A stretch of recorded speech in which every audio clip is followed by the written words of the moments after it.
Hi ladies, I'm Kellee Edwards.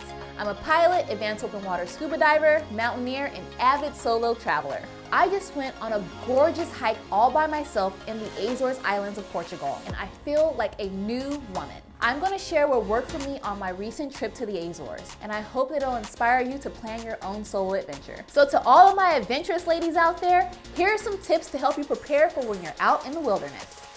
Tip number 8, write it out. You know the saying, leave no trace. Well, I always leave a trace. What I mean by that is that I leave a physical note at my base camp. Whether it's my campsite, my Airbnb, my hotel, I include my itinerary, when I plan on leaving, where I plan on going, what I'm wearing, and when I plan on coming back. God forbid if something happens, but if it does, people will have a foundation of where to start looking for me. Tip number 7, water is life. It goes without saying, if you're in the wild, it's critical to have water. So what do you do if you run out of water? On my recent trek, I brought along my own personal water filter. This one's by LifeStraw. It costs about 20 bucks and removes about 99% of bacteria, parasites, and microplastics. Tip number 6, map it. This is what an actual real map looks like. I know it's hard to imagine, but this thing could save your life.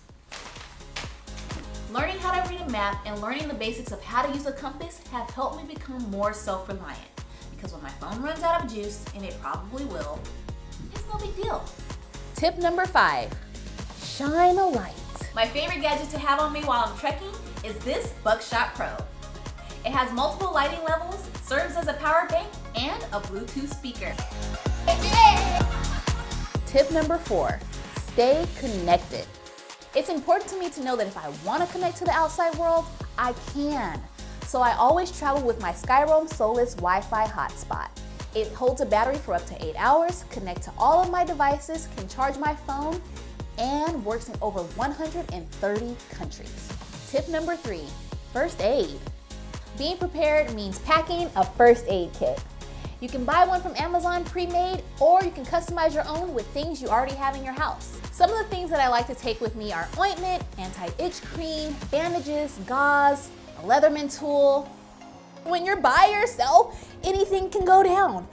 Tip number 2, send an SOS. When all else fails, this won't.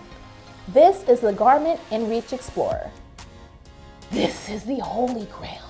This has an SOS button that works anywhere in the world. So when ish hits the fan, I have a chance to survive.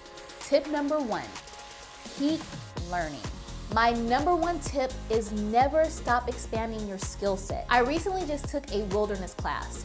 REI and Knowles offers a wilderness first aid certification so that you can know what to do in emergency situations. It's only 2 days long, but the knowledge will last your entire life. I hope sharing my experiences helped and that you'll plan your own solo adventure for yourself soon. Safe travels, arrivederci, peace out, adios amigo, bye.